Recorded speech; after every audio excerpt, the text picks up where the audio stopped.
మీ ముందుకు వచ్చేసింది హనిశ్రీ natural videos.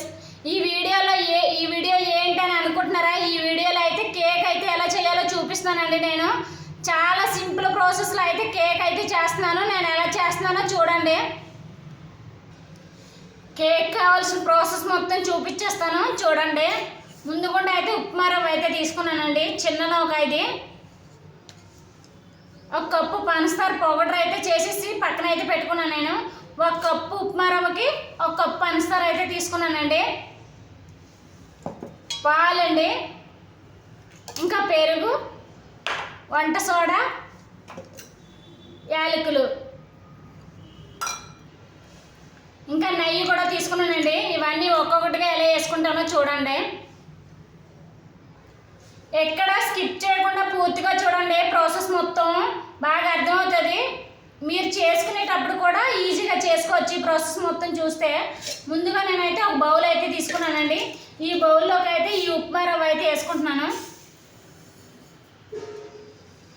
దీంట్లో షుగర్ వేసుకుంటున్నానండి. అది మిక్సీ పట్టేసుకున్నాను కదా, షుగర్ పౌడర్ కూడా వేసేసుకుంటున్నాను. దీంట్లోకి ఈ పెరుగు కూడా వేసేసుకుంటున్నానండి. ఇంకా ఈ యాలకులు దంచి పెట్టుకున్నాం కదా, యాలకులు కూడా వేసేసుకుంటున్నాను. ఇంకా దీంట్లోకే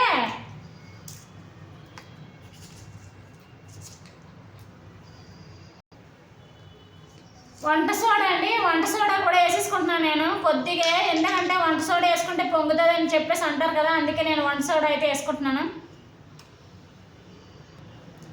ఇంకా దీంట్లోకి నెయ్యి అయితే వేసుకుంటున్నానండి. ఒక 2 స్పూన్లు నెయ్యి అయితే వేసుకుంటున్నాను. నెయ్యి వేసుకుంటే మంచి స్మెల్ వస్తుంది కదా, అందుకే నేను నెయ్యి అయితే వేసుకుంటున్నాను. ఇవి ఇప్పుడు ఎలా కలుపుకోవాలో చూపిస్తాను చూడండి. పాలండి, ఈ పాలు కొద్దిగా వేసుకుంటూ దీంతో అయితే ఇలా కలుపుకోవాలి. మరి ఎక్కువగా వేసేసుకోకూడదు, లూజ్ అయిపోద్ది పిండి. కొద్ది వేసుకొని బాగా కలిపేసుకోవాలండి దీంతోనే. చూడండి, పాలు అయితే వేసి నేను నీట్గా కలుపుకున్నాను. దీన్ని అయితే దీంతో బాగా బీట్ చేయాలండి. బాగా బీట్ చేస్తే బాగుంటుంది. ఉప్మా రవ్వ అయితే మెత్తగా అది పాలు పెరుగు ఇవన్నీ బాగా నీట్గా దీంట్లో కలుస్తాయండి, అందుకే బాగా బీట్ చేసుకోవాలి. నేనైతే బాగా బీట్ చేసుకుంటున్నాను. మా అబ్బాయి అయితే రోజు కేక్ చేయమ్మా అని చెప్పేసి అంటున్నాడే. నేనైతే చేయట్లేదండి. ఈరోజు అయితే ఇంకా అలాగా చూసి చేస్తున్నాను. ఇలా ఈ ప్రాసెస్లో చేసుకుంటే చాలా ఈజీ, అంటే చాలా ఈజీగా చేసేసుకోవచ్చు. చూడండి, ఇది బాగా బీట్ చేసుకున్నాను కదా. ఒక 15 నిమిషాలు అయితే ఇది మూత పెట్టి పక్కన పెట్టుకుంటున్నాను.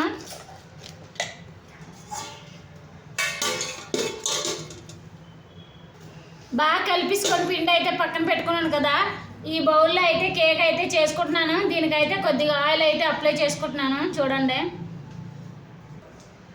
ఈ పాత్రలో నూనె అయితే వేసుకున్నాను కదా, చేయి అంటుకోకుండా కవర్ అయితే వేసుకొని దీని చుట్టూరు అయితే ఇలా పామేసుకుంటున్నాను.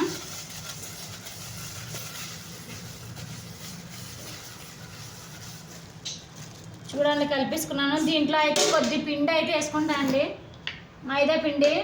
మొత్తం ఇలా పొడిగా చేసుకుంటున్నాను. ఆయిల్ వేసుకొని పిండి కూడా వేసుకొని మొత్తం అంతా కలిపేసుకున్నాను. దీంట్లో అయితే పేపర్ వేసుకుంటున్నాను అండి. నేను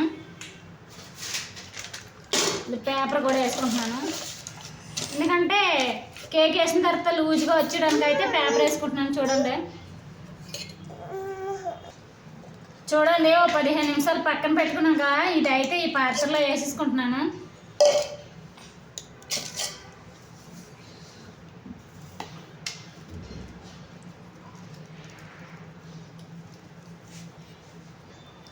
ఇది మొత్తం బౌల్లో అయితే వేసేసుకున్నాను కదా. చూడండి ఎలా ఉందో. దీన్ని అయితే పొయ్యి మీద పెట్టి వాటర్ వేసుకుంటాను. చూడండి ఎలా పెడతాను, గ్యాస్ మీద చూపిస్తాను. ఇడ్లీ పాత్ర అయితే తీసుకున్నానండి. దీంట్లో వాటర్ అయితే వేసుకొని పొయ్యి మీద పెట్టుకుంటాను, చూపిస్తాను చూడండి. పాత్రలో అయితే వాటర్ వేసేసుకున్నాను. ఇదైతే గ్యాస్ మీద పెట్టుకుంటున్నాను. గ్యాస్ అయితే వెలిగించుకుంటున్నాను నేను. ఇందులో వేసిన వాటర్ బాగా హీట్ అయిపోయిన తర్వాత ఇది అయితే పెట్టుకొని కేక్ అయితే చేసుకుందాం.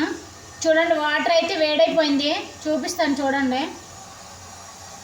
వాటర్ అయితే వేడైపోయింది, ఇదైతే పెట్టుకుంటున్నాను నేను. చూడండి ఎలా పెట్టుకున్నాను.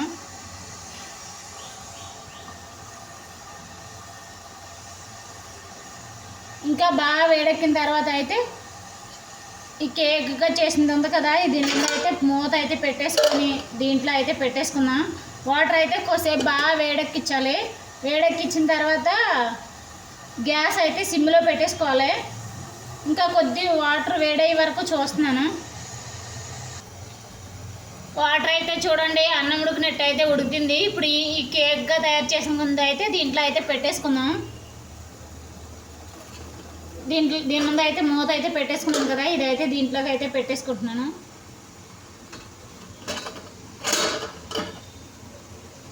దీన్ని ఒక 30 నిమిషాలు అయితే గ్యాస్ అయితే సిమ్లో పెట్టుకొని ఉడికించుకుందాం. తర్వాత అయితే చూపిస్తాను. ఇడ్లీకి ఎలా మూత అయితే పెట్టుకొని ఉడికించుకుంటామో ఈ కేక్ని కూడా అలా మూత పెట్టి ఉడికించుకోవాలండి. చాలా ఈజీ ప్రాసెస్ అండి. పూర్తిగా ఎక్కడ స్కిప్ చేయకుండా చూడండి. ఇప్పుడు ఒక 30 నిమిషాల తర్వాత అయితే తీసుకుందాం. ఇప్పుడు ఇంకా ఉడకలేదండి, ఇంకా ఉడికించుకుందాం. 30 నిమిషాల తర్వాత అయితే కేక్ అయితే రెడీ అయిపోయిందండి. చూడండి ఎంత బాగా ఉడికిపోయిందో. దీన్ని అయితే ఒక బౌల్లో తీసుకొని ఎలా టర్నింగ్ చేసుకుంటున్నాను చూపిస్తాను చూడండి. చూడండి కేక్ అయితే ఎంత బాగా రెడీ అయిపోయిందో. దీన్ని అయితే ఒక బౌల్లో టర్నింగ్ చేసుకుంటాను నేను. ఫైనల్గా కేక్ అయితే ఇలా తిరిగేసుకున్నాను. చూడండి ఎలా వచ్చిందో, చేస్తున్నాను. చూడండి ఇలా అయితే వచ్చింది నాకు. చాలా అంటే చాలా బాగా వచ్చింది. ఇప్పుడు దీన్ని అయితే పీసులుగా కట్ చేస్తున్నాను. చూడండి పీసులుగా కట్ చేసుకొని ఎలా వచ్చింది చూద్దాం.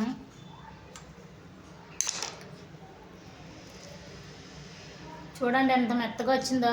చాలా అంటే చాలా బాగా వచ్చింది. మా అబ్బాయి అయితే ఆగట్లేదు, తినేస్తున్నాడు.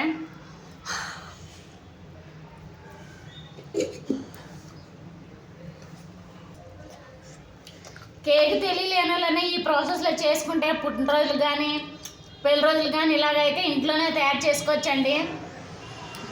నా కేక్ ఎలా ఉందో కామెంట్ బాక్స్లో కామెంట్ చేయండి. నా వీడియో నచ్చితే లైక్ చేయండి, షేర్ చేయండి, సబ్స్క్రైబ్ చేసుకోండి. ఇలాంటి మంచి మంచి వీడియోల కోసం మన ఛానల్ సబ్స్క్రైబ్ చేసుకోవడం మాత్రం మర్చిపోకండి. Bye bye. Thank you for watching.